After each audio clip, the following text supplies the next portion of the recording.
Hello guys, നമുക്ക് കല്യാണ വിശേഷങ്ങൾ കണ്ടാലോ? കല്യാണത്തിൻ്റെ ആദ്യ പ്രിപ്പറേഷൻ എന്നോണം ഞാൻ ഫസ്റ്റ് സെറ്റാക്കിയത് കല്യാണ സാരിയാണ്. അത് കഴിഞ്ഞ് കഴിഞ്ഞാൽ വലിയൊരു ജോലി ഒഴിയുന്ന പോലെയായിരുന്നു.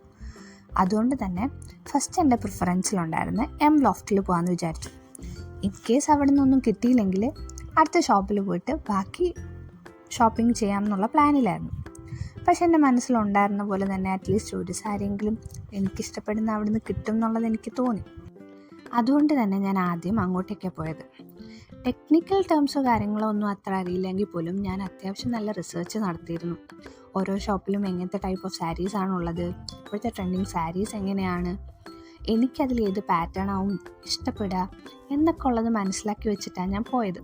അതുകൊണ്ട് തന്നെ ചെന്നപ്പോൾ വലിയ കൺഫ്യൂഷനോ കാര്യങ്ങളോ ഒന്നും ഇല്ലാണ്ട് തന്നെ എനിക്ക് വേണ്ട ടൈപ്പ് എനിക്ക് പറഞ്ഞു കൊടുക്കാൻ പറ്റി. എൻ്റെ കയ്യിലുണ്ടായിരുന്ന കുറച്ച് റെഫറൻസൊക്കെ കാണിച്ചു കൊടുത്തിട്ട് അതനുസരിച്ചിട്ട് ആ പാറ്റേൺ സിമിലറായിട്ട് വരുന്ന സാരീസ് നോക്കാനാണ് ഞാൻ ശ്രമിച്ചത്.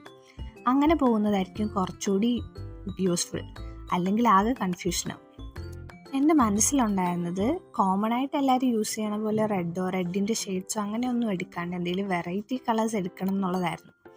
പക്ഷേ അവിടെ ചെന്നപ്പോഴാണ് ആ റിയാലിറ്റി ഞാൻ മനസ്സിലാക്കിയത്. നമ്മൾ ഉദ്ദേശിക്കുന്ന കളർ ചിലപ്പോൾ നമ്മുടെ ഫേസിന് അത്ര ബ്രൈറ്റ്നെസ് തരണം എന്നില്ല. ഞാൻ അവിടുന്ന് കുറേ കളേഴ്സ് ട്രൈ ചെയ്ത് നോക്കി, എല്ലാം എനിക്ക് ചേരുന്നുണ്ട്. പക്ഷേ ഞാൻ സെലക്ട് ചെയ്ത റാണി പിങ്ക് സാരിയാണ് എന്നെ കുറച്ചുകൂടി ബ്രൈറ്റർ ആക്കുന്നത്. ഒരു ഓർണമെൻറ്റ്സോ മേക്കപ്പോ ഒന്നും ഇല്ലാണ്ട് തന്നെയും ഞാൻ ശരിക്കും ഒരു ബ്രൈഡൽ ലുക്കിലേക്ക് എനിക്ക് തന്നെ ഫീൽ ചെയ്തത് ഈ സാരിയായിരുന്നു. അപ്പോൾ എനിക്ക് തോന്നി ഇത് തന്നെയാണ് എൻ്റെ റൈറ്റ് ഓപ്ഷൻ. അങ്ങനെ ഞാൻ ഇത് ചൂസ് ചെയ്തു. ഞാൻ എല്ലാ കളേഴ്സൊന്നും ട്രൈ ചെയ്യാൻ നിന്നില്ല കേട്ടോ. എനിക്ക് ഭയങ്കര ഇഷ്ടപ്പെട്ട 3-4 കളേഴ്സ് മാത്രമേ ഞാൻ ട്രൈ ചെയ്തുള്ളൂ. ഇപ്പം ഞാൻ ട്രൈ ചെയ്തുകൊണ്ടിരിക്കുന്നതാണ് എൻ്റെ കല്യാണ സാരി കേട്ടോ. ഇതിനോടൊക്കെ ഞാൻ വീഡിയോസൊക്കെ ഇട്ടിരുന്നു. അപ്പം ഇതേ സെയിം പാറ്റേണിൽ വരുന്ന വേറെ ഒരു പീച്ചാണോ ബേൺഡ് ഓറഞ്ച് ആണോ എന്ന് എനിക്കറിയില്ല, പക്ഷേ ഏകദേശം അതുപോലത്തെ ഒരു കളർ വരുന്ന വേറൊരു സാരി കൂടി ഉണ്ടായിരുന്നു. പക്ഷേ അതിനേക്കാൾക്കും എന്നെ നല്ല ബ്രൈറ്റർ ആക്കിയത് ഈ സാരിയായിരുന്നു. അപ്പോൾ പിന്നെ ഞാൻ ഒന്നും നോക്കില്ല, ഇത് തന്നെ അങ്ങ് വാങ്ങിച്ചു. അങ്ങനെ സാരി പർച്ചേസിങ്ങും കാര്യങ്ങളൊക്കെ നടത്തിയപ്പോൾ തന്നെ ഏകദേശം വലിയൊരു ജോലി ഒഴിഞ്ഞായിരുന്നു. എനിക്ക് ഫസ്റ്റ് സാരി മാത്രമായിരുന്നില്ല, എൻ്റെ സെക്കൻഡ് സാരി ഞാൻ അവിടെ നിന്ന് തന്നെയാണ് പർച്ചേസ് ചെയ്തിരുന്നത്. അതുകൊണ്ട് തന്നെ ഒരു ദിവസം തന്നെ വലിയൊരു ജോലി ഒഴിഞ്ഞു. സത്യം പറഞ്ഞാൽ നോർമലി ഞാൻ എന്ത് ഡ്രസ്സ് പർച്ചേസ് ചെയ്താലും അതിൻ്റെ പ്രൈസ് ടാഗ് നോക്കിയതിന് ശേഷമാണ് ഞാൻ സത്യത്തിൽ അതിനെ ഇഷ്ടപ്പെടുന്ന പോലും. പക്ഷേ ഈ സാരി എന്തോ പ്രൈസ് ടാഗ് നോക്കാൻ പോലും എനിക്ക് തോന്നിയില്ല, അത്രയ്ക്ക് എനിക്ക് ഇഷ്ടപ്പെട്ടു. ഈ സമയത്തൊക്കെ ഞാൻ പ്രൈസിനെ കുറിച്ച് ഒന്നും ബോധേഡല്ല. ആ കളർ എത്രത്തോളം എനിക്ക് കോംപ്ലിമെൻറ്റ് ചെയ്യുന്നു എന്നുള്ളതിൽ മാത്രമായിരുന്നു ഞാൻ കൺസേൺ. ഈ സാരി കണ്ടില്ലേ, ഇത് ഞാൻ തൊട്ട് മുന്നേ എടുത്ത സാരിയുടെ സെയിം പാറ്റേണിൽ വരുന്ന വേറൊരു കളർ, ഞാൻ പറഞ്ഞല്ലോ ആ ബേൺഡ് ഓറഞ്ച് അങ്ങനത്തെ കൈൻഡ് ഓഫ് കളറാണിത്. ഇതാ കണ്ടില്ലേ, തൊട്ട് മുന്നേ എടുത്ത സാരിയും ഈ സാരിയും തമ്മിലുള്ള ഡിഫറൻസ്. വീഡിയോയിൽ അത് എത്രത്തോളം മനസ്സിലാവുമെന്ന് അറിയില്ല, പക്ഷേ നല്ല ഡിഫറൻസ് ഉണ്ടായിരുന്നു.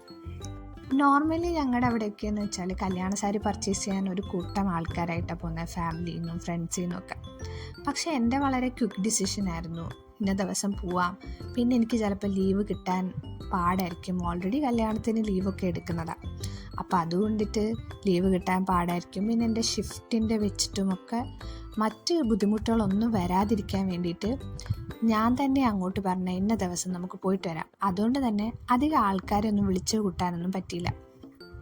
ഇപ്പം ചിന്തിക്കുമ്പോൾ അതൊരു വളരെ പെട്ടെന്നെടുത്ത ഡിസിഷൻ ആണെങ്കിൽ പോലും ചെയ്തത് വളരെ നന്നായി. കാരണം എല്ലാ കാര്യങ്ങളും പിന്നത്തേക്ക് മാറ്റി വെച്ച് ശീലിച്ച് ഞാൻ കല്യാണ കാര്യത്തിൽ മാത്രമാണ് എല്ലാം കറക്റ്റ് ടൈമിൽ മുൻകൂട്ടി ചെയ്തു വെക്കാൻ ശ്രമിച്ചത്. കാരണം ലാസ്റ്റ് മിനിറ്റിൽ ഓടുമ്പം എന്തൊക്കെ സംഭവിക്കുക എന്നുള്ളത് എനിക്ക് നന്നായിട്ടറിയാം.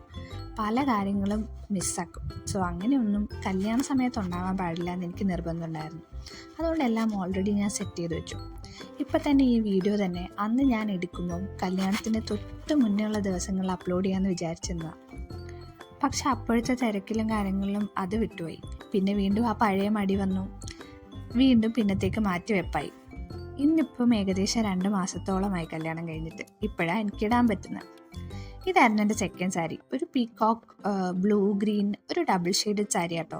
സൺലൈറ്റിൽ ഇത് ബ്ലൂ ആയിട്ടും വാം ലൈറ്റിൽ കുറച്ചുകൂടി പീകോക്ക് ഗ്രീൻ, അങ്ങനത്തെ ഒരു കൈൻഡ് സാരിയാണ്.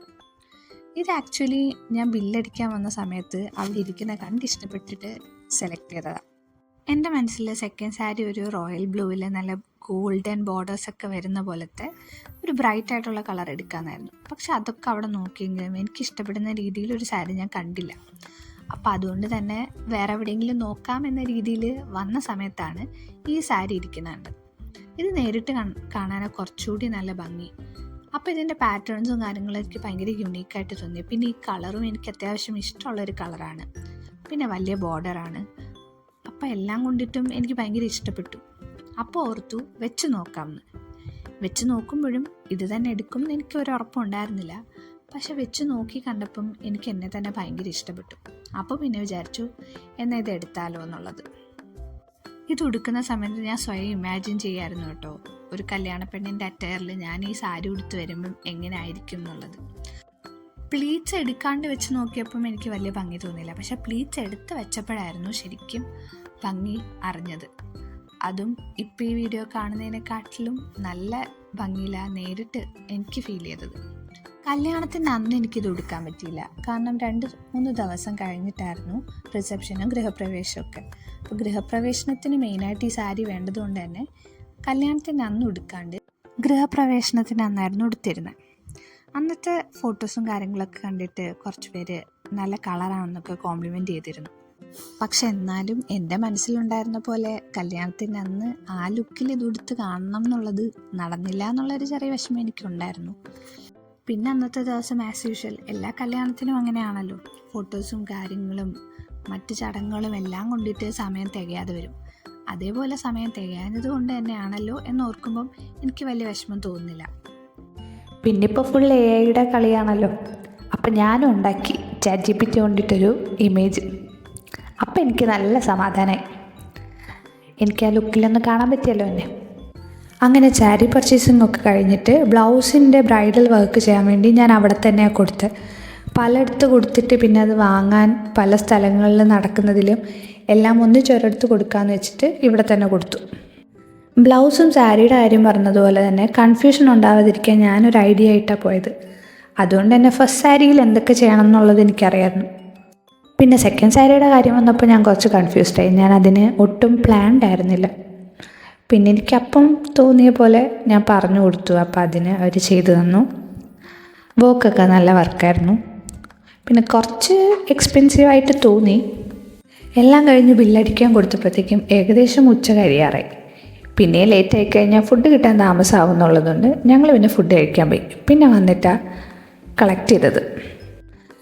ഷോപ്പിന് ഓപ്പോസിറ്റ് എന്നുള്ളൊരു റെസ്റ്റോറൻറ്റിൽ പോയിട്ടാണ് ഞങ്ങൾ ഫുഡ് കഴിച്ചത്. അങ്ങനെ ഫുഡൊക്കെ കഴിച്ച് പിന്നെ പിറ്റേന്ന് വീട്ടിൽ വന്നു. പിന്നീട് ഞാനിതുപോലെ അവരുടെ സ്റ്റോറി നോക്കിയപ്പോഴാണ് കഴിഞ്ഞ ദിവസം ഞങ്ങൾ പർച്ചേസ് ചെയ്ത അതേ സമയത്ത് അവർ സ്റ്റോറി ഇട്ടിട്ടുണ്ടായിരുന്നു. അപ്പോൾ എനിക്ക് പിന്നെ ഭയങ്കര സന്തോഷമായി. പിന്നെ ഞങ്ങൾ കുറച്ച് ഗോൾഡ് പർച്ചേസിന് വേണ്ടി ഇടിമണ്ണിക്കലൊക്കെ പോയി കൊട്ടാരക്കരയുള്ള. അവിടുന്ന് തന്നെ ലേറ്റ് ആയതുകൊണ്ട് നൈറ്റ് ഫുഡ് എഴുത്താണിന്ന് കഴിച്ചു. അങ്ങനെ വീട്ടിലെത്തിയപ്പോഴാണ് ഇടിമണ്ണിക്കലിൽ നിന്ന് ഒരു ചെറിയൊരു ഗിഫ്റ്റ് ബോക്സ് തന്നത് കണ്ടത്. പിന്നെ ഞാനത് അൺബോക്സ് ചെയ്യാൻ തുടങ്ങി. അതിലെന്തായിരിക്കും എന്നുള്ളൊരു എക്സൈറ്റ്മെൻറ്റ് എനിക്കുണ്ടായിരുന്നു. പക്ഷെ ഞാൻ തീരെ എക്സ്പെക്റ്റ് ചെയ്യാണ്ട് അതിൽ നിന്ന് എനിക്ക് കിട്ടിയത് 2 ഗ്ലാസ്സസാണ്. പക്ഷെ എന്നാലും കുഴപ്പമില്ല, ഒരു ഗിഫ്റ്റ് ആയത് കൊണ്ടിട്ട് എനിക്ക് ഭയങ്കര സന്തോഷം തോന്നി. എനിക്കിങ്ങനെ ഗിഫ്റ്റ്സൊക്കെ അൺബോക്സ് ചെയ്ത് നോക്കാനൊക്കെ ഭയങ്കര ഇഷ്ടമാണ്. പിന്നെ വേറൊരു ദിവസം ഞങ്ങൾ തലേന്നത്തെ റിസപ്ഷൻ്റെ ഡ്രസ്സ് വാങ്ങാൻ വേണ്ടിയിട്ട് പോയി. അന്നേ ദിവസം തന്നെ നമ്മുടെ വെഡ്ഡിങ് കാർഡും അടിച്ചു വന്നിട്ടുണ്ടായിരുന്നു. അപ്പോൾ അത് നോക്കാനൊക്കെ പോയി. അത് ഓക്കെയാണെന്ന് പറഞ്ഞപ്പോൾ അത് കളക്ട് ചെയ്ത് വന്നു. അങ്ങനെ അതിൻ്റെ ബണ്ടിലും കാര്യങ്ങളൊക്കെ അഴിച്ച് നമ്മളതൊക്കെ നോക്കി. അത്യാവശ്യം കൂടുതൽ കൗണ്ട് ലെറ്റേഴ്സ് എടുത്തു. പക്ഷെ അത്രയും ആവശ്യമില്ലായിരുന്നു. പിന്നെ വീട്ടിൽ ആദ്യത്തെ കല്യാണം ആയതുകൊണ്ട് തന്നെ നമുക്കും അത്ര ഐഡിയ ഉണ്ടായിരുന്നില്ല. അതൊക്കെ മേടിച്ചു. പിന്നെ അമ്പലത്തിൽ പൂജിക്കാൻ കൊടുക്കേണ്ടതുകൊണ്ട് അത് മാറ്റി വെച്ചു. അങ്ങനെയൊക്കെ വെഡ്ഡിങ് കഴിഞ്ഞുള്ള റിസപ്ഷൻ്റെ ഡ്രസ്സ് അലോറ ഗോൾഡൻ കപ്പ് എന്ന് പറഞ്ഞിട്ട് തൃശ്ശൂരുള്ള ഒരു ഷോപ്പിൽ നിന്നാണ് പർച്ചേസ് ചെയ്തത്. റിസപ്ഷൻ മലപ്പുറത്ത് വെച്ചായതുകൊണ്ട് തന്നെ കുറച്ചുകൂടി അടുത്ത് തൃശ്ശൂരായതുകൊണ്ട് അവിടെ പോയി കളക്ട് ചെയ്തു. അങ്ങനെ അവിടുന്ന് ഡ്രസ്സൊക്കെ ഇട്ട് നോക്കി. അത്യാവശ്യം ഹെവി ആയിട്ടുള്ളൊരു ലെഹങ്ക എടുത്തത്. അതുകൊണ്ട് തന്നെ ഞാൻ തലേന്നത്തെ റിസപ്ഷൻ്റെ ഡ്രസ്സ് കുറച്ച് സിമ്പിളാക്കുകയാണ് ചെയ്തത്. മെറ്റീരിയൽ എടുത്ത് സ്റ്റിച്ച് ചെയ്യുക ചെയ്തത്. അല്ലാണ്ട് ഷോപ്പിലൊക്കെ പോയി നോക്കുമ്പം ഓൾറെഡി എൻ്റെ കയ്യിലുള്ള ലെഹങ്കാസ് പോലത്തെ മോഡൽസൊക്കെയാണ്. എൻ്റെ മനസ്സിലുണ്ടായിരുന്ന റിസപ്ഷൻ ഡ്രസ്സ് ഇങ്ങനെ ആയിരുന്നില്ല. പക്ഷേ ലാസ്റ്റ് ഞാൻ ലെഹങ്കയിൽ തന്നെ വന്നു. കുറച്ചുകൂടി വെറൈറ്റി ആയിട്ട് എന്തെങ്കിലും ചെയ്യാമെന്നായിരുന്നു ഞാൻ വിചാരിച്ചിരുന്നത്. പിന്നെ ഞാൻ പോയ ഷോപ്പുകളിലൊന്നും അങ്ങനെ വെറൈറ്റി ആയിട്ടൊന്നും കണ്ടില്ല. നോർമൽ ലെഹങ്കാസ് തന്നെയായിരുന്നു. അപ്പം അതിലേറ്റവും ബെസ്റ്റായിട്ട് തോന്നിയത് പർച്ചേസ് ചെയ്തു. പിന്നെ ഈ കളറും നന്നായിട്ട് എനിക്ക് ചേരുന്നുണ്ടായിരുന്നു. അവിടുന്ന് തന്നെയാണ് ഞാൻ ജ്വല്ലറീസും പർച്ചേസ് ചെയ്തത്. കോസ്റ്റ്യൂമിന് മാച്ചിങ് ആയിട്ടുള്ള പോലെ ജ്വല്ലറീസും എടുത്തു. അങ്ങനെ തൃശ്ശൂരിൽ നിന്ന് തിരിച്ചു വന്നപ്പോഴേക്കും നമ്മുടെ ബ്ലൗസ് റെഡി ആയിട്ടുണ്ടായിരുന്നു. അങ്ങനെ അതും വാങ്ങി വീട്ടിലെത്തിയപ്പോൾ പന്തലിൻ്റെ പണികളൊക്കെ തുടങ്ങി. വെറും പന്തൽ മാത്രമായിട്ട് ചെയ്യാതെ പന്തലിനോടൊപ്പം ഒരു സ്റ്റേജ് പോലെയും കൂടി സെറ്റപ്പാക്കി. അതാവുമ്പം ഹൽദി സെലിബ്രേഷനൊക്കെ വരുന്ന സമയത്ത് ഡാൻസോ കാര്യങ്ങളോ ഒക്കെ ചെയ്യാമല്ലോ എന്ന് വിചാരിച്ചു.